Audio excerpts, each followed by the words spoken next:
This happened last night, and after making all the necessary calls and correspondence, I'm still left wondering what it was all about. So I, a 26-year-old female, was up late and working on a project for my job. I'm the type of person that obsesses a lot over the task that I oversee, and was deep into my assignment when I start to feel that rumble in my tummy. I look up and see that it's now 11:30 p.m., and I haven't eaten anything since lunch. I know that I'm not going to pull myself away from my work. There's no way I can at this point. So I pull up the DoorDash app on my phone, and in a few clicks, I submit an order for Thai food from a spot that's open late and is no more than 5 miles from my front door. Perfect. After another couple of minutes, I get the alert saying that Christina P. is picking up my food and should be arriving within 8 to 10 minutes. Wonderful. The pad thai and satay are absolutely calling my name by now, and I'm pumped. Another few minutes pass, and my phone buzzes to let me know that my food has arrived. And almost on cue, I hear a car door open, and the gate to my residence follow it. I creep to my front door, as a lot of us weirdos do, peer through the peephole, and see the driver approach my front door and place the bag in front of my doormat. They raise their phone to their face to take the proof picture. And that's when I notice that the dasher does not appear to be a Christina. This is a dude, tall and broad, but a little rough looking. 5 o'clock shadow, ill-fitting shirt and coat, and a gaze that doesn't seem as if they should have been driving anywhere at all. My phone buzzes again to signify that the food has been dropped.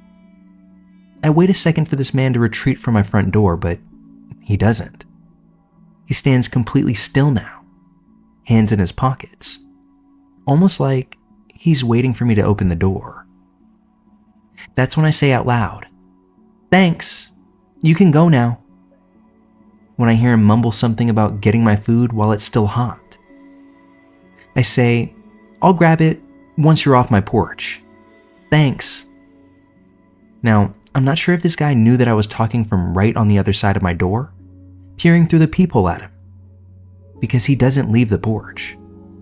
He simply scoots his body to the side, now not directly in line with my door, almost like he's trying to hide himself. I don't say a thing now.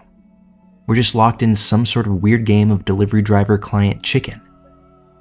When finally, after a minute or two of silence, he straight up approaches my door. It's locked, but he definitely tries to rattle the door handle. This jolts me, and I think that I need to grab my phone now. It's still on the couch, so I go and snag it up before returning to the door. When I look out the peephole again, he's gone. But I'm not sure what that means exactly, because the car that he pulled up in still has its door open, and it's clearly unoccupied. As I'm quietly assessing what to do next, I hear a jostling coming from the side of my living room. It's coming from outside, but sounds like it's right up against the main window on the side of my house. I walk over, and I'm horrified when I see this guy now standing alongside my home, attempting to lift my window. While I was calm and cool before, I'm losing my shit now. I let out a scream, one that you would think would send someone running, but all this man did was look up at me through the exposed glass and smile this lopsided smile right back at me. I make the dash upstairs and immediately call the police, letting them know that I have someone trying to break into my house. While I'm on the phone with dispatch, I look out my window and see that the car is still parked out on the street. Only now, the guy's sitting in the driver's seat and looking up at my house. He sits there for another 5 minutes or so, giving me plenty of time to study the car in the dark, giving the dispatcher all the info that I can about it, before he pulls off into the night. It took the cops about 30 minutes to get to my house. During that time, I'm wondering why it was taking so long. What if the guy had made it in? Did they expect me to fight him off or hide for a full episode of Friends or something? But when they finally did arrive, they let me know what the delay was. Going off the description of the vehicle, they had found a car matching it about 3 blocks from my house while they were en route. The car appeared to have hit a curb, had airbags deployed, no driver at the scene, and several cell phones scattered within the car. After searching the area to no avail, they called it in and continued to me. As I was explaining what happened on my end, the cops get a radio call saying that the car they had found had been reported stolen earlier in the night. They surmised that the phones within the car were likely stolen as well. What scares me even now is what they said next. It was likely that whoever had stolen the car and the phones got a notification that someone wanted food to be delivered. That would be me. They opened up the DoorDash app and accepted the order from a stolen phone that belonged to someone named Christina. Seeing that it was only enough food for one person, they likely figured that I was alone and might make for an easy target for whatever they had planned. Whether it was my willingness to look through the peephole and the resulting hesitance to open the door, or simply their own ineptitude in the situation, I proved to be a more difficult target than they had originally thought. And that is no doubt what kept me safe. By the time this whole situation had cooled off, I wasn't even hungry anymore. I pretty much stayed awake solely on adrenaline. And I haven't gotten any word on if they found the guy yet. But the silver lining here is that I knocked out the rest of that work assignment in the time that I didn't spend sleeping or eating last night. While this situation is terrifying, it likely won't scare me off from using DoorDash in the future.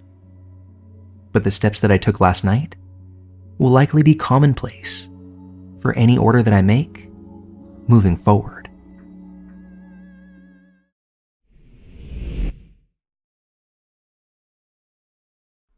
I moved into my current neighborhood about 4 years ago.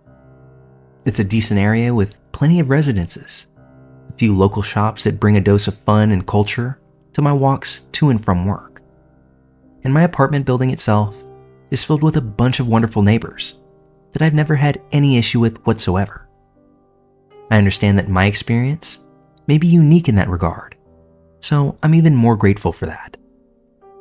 To give you an idea, my apartment building is laid out as such: access from the street through a secure main entrance, a lobby that houses mailboxes for all residents, a short side hallway that dumps people at the 2 elevators that serve the entire building, and a hallway the opposite direction that houses the 4 downstairs units of the complex.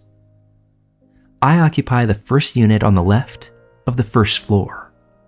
I believe that at one time, this may have been where the landlord lived.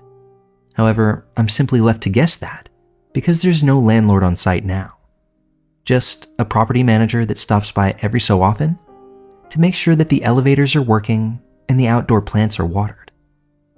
So here's actually where the story begins. A few weeks back, I was sitting in my living room scrolling away while Hulu played in the background. It was late afternoon, but far from dark. So I was figuring out what sounded good for dinner or what to do later, when I get a buzz on my apartment's intercom. I walk over to the door, press the button, and ask, "Who is it?" When a voice on the other side says, "Hi, this is XYZ Flowers, and I've got a delivery for you." Now, I'll be the first to acknowledge, I don't often get flowers. Certainly I don't order them for myself. But I'd actually just been promoted at work and thought that maybe my folks or girlfriend or someone that I knew sent me something nice. So I hit the button to buzz them in and waited for the knock at my door to come. When it does, I swing the door open to a gentleman carrying a rather abundant flower arrangement. I mean, the thing had to cost a couple $100 at least.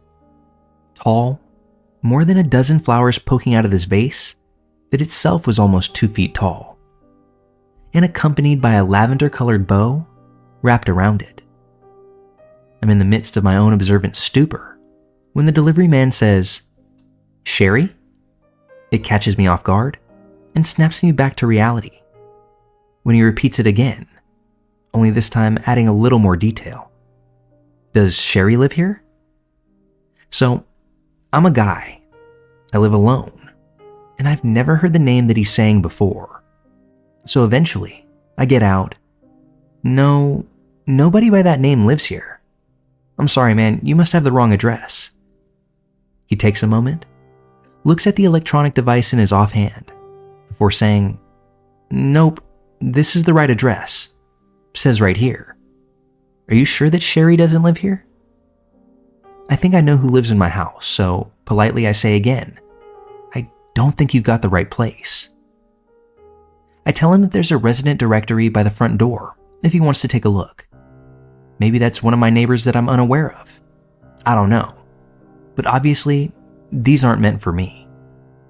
He looks around my doorframe and says that this is the address and apartment that he was told to go to. And the look on his face conveys a message of, seriously, man, just take the flowers so I can go. Well, okay. At this point, I'm more wrapped up in the mystery of who sent these and who they were to than the actual delivery guy himself.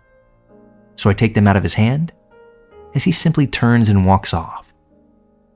As I come back into my apartment, staring at this gigantic arrangement, I notice that there's a card tucked between a few of the stems. Now my intrigue is beyond piqued. I place the flowers down on the table and pull out the tiny card, pop that bad boy open, and read the words, I've been thinking about you, Sherry. Signed, XO. Okay, I'm starting to piece things together. These flowers are probably from an admirer of this woman, Sherry, and for whatever reason, the sender just had the wrong address, which is a shame because the arrangement is beautiful. I feel bad for the poor dude that mistakenly sent me flowers. After checking the directory out, I see that there's no Sherry listed. I feel like I've done all I can do. So on my table, the flowers stay. Well, the next day, I'm leaving the building when I come across the property manager guy in front of the complex watering the plants. I think to myself that maybe he knows if there's someone in the apartments named Sherry. If so, I still want to get her the flowers. So I walk up to him and say, I got this flower delivery yesterday, and I think they're meant for someone else. Is there someone in the building named Sherry maybe?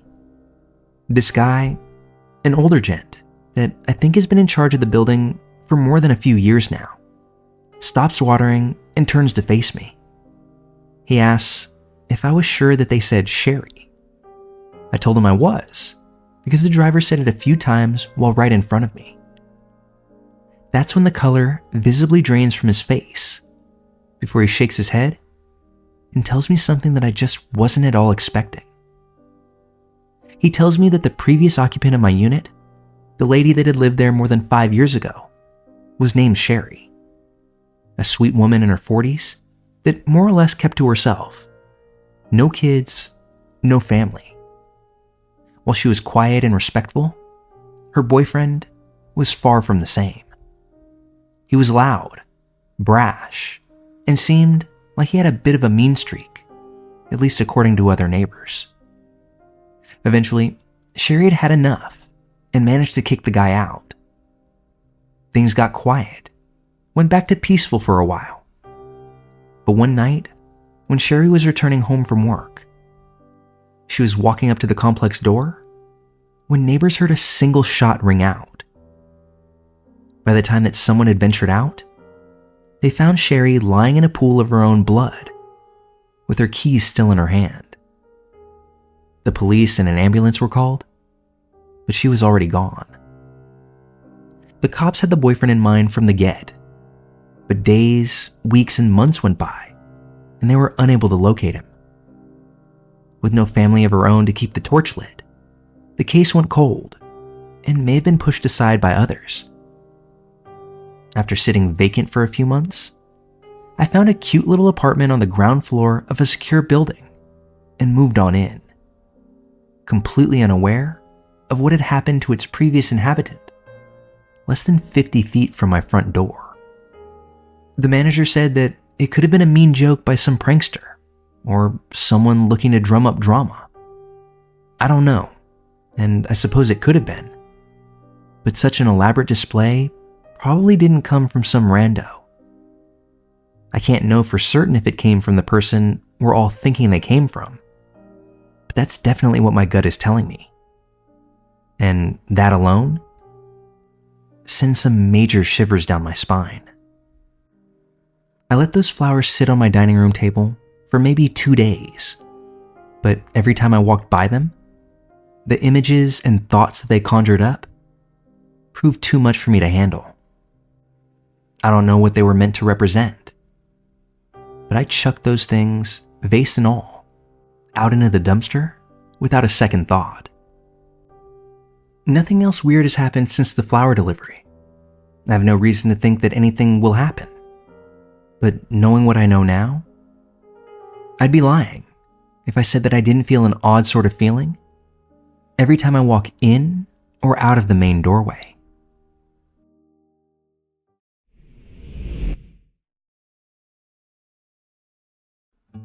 I'm going to start this off by saying that I live right outside a fairly large city here in the Midwest United States.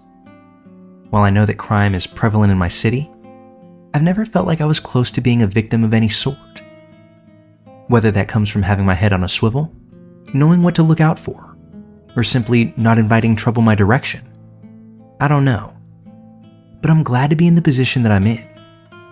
Plus, as a guy in his mid-30s that has a little heft to him, I don't think I look like the most appealing target. This helps me in my profession as an overnight security guard, no doubt, as I come into contact with a lot of people, though nobody has ever tried me before. Well, as anyone who works nights can tell you, my circadian rhythm is all kinds of messed up. When I get off work, I tend to only sleep for a few hours at a time before my body says it's time to get up and do stuff as the sun rises. That being said, I try to combat this by taking naps wherever possible. This story happened one afternoon just as I was waking up from a nap and starting to get ready for work. I was still shaking off the cobwebs when, as I walked from my bedroom to my bathroom, I thought I might have made it up at first, but as I'm finishing my leak, I hear a knock coming from my front door. It wasn't a pounding or a banging, but actually a sort of light tap. That's probably what contributed to my feeling that I had imagined it at first. I pull out my phone as I stand in my hallway and tap on my doorbell app. The video feed appears, and I see a young man in front of my house, and he's holding a box. It's actually a pizza box.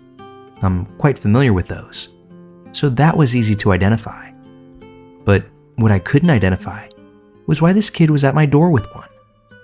I obviously didn't order any pizza while sleeping, so I was a bit confused to begin with. I use the app to speak to him and say, "Hey, can I help you?" I'm thinking that hearing the voice coming from my doorbell may have caught him off guard, because it took him a second of looking around to realize there was no one at the door or out there with him, before he stammers out, "Oh yeah, I've got your pizza here. Will you come sign your receipt?" I tell him point blank that I didn't order a pizza, and then it may have been one of the adjoining houses that did. He says, "No, it's supposed to come here. Maybe your wife ordered it?" Now, I'm not married, so I know that's not the case. I tell him that that's not possible, and that he's got the wrong spot. That's when he says, visibly frustrated now, "It's already paid for. Will you just come and get your pizza so I can go?" Now, I don't exactly appreciate the attitude, and I'm not going to do anything to make things easier on this guy now. But as I'm silently looking at the feed on my phone, something pops out that I hadn't noticed up until that point. The kid isn't wearing anything that would identify him as a delivery driver. There's no shirt or hat with his employer on it. I can't see a car with the company sign on it. Nothing. So now, I have all the little bells going off. I ask him if he can read the name of who made the order, when instead of saying a name, or even saying that he's not allowed to, he says, "It's on the receipt. You can see it when you open the door," before taking his non-pizza holding hand and slamming it against the door 3 times. He then looks over his shoulder, almost as if to make sure that no one has seen or heard him fly off the handle. At this point, this whole thing is smelling fishy, so I say one final time, "I didn't order any pizza. I need you to leave my property now." And this sends him into a rage. He drops the pizza, turns around, and begins donkey kicking my door. I've had just about enough. I walk back into my bedroom, head to my closet, and grab my home defense shotgun from my lockbox.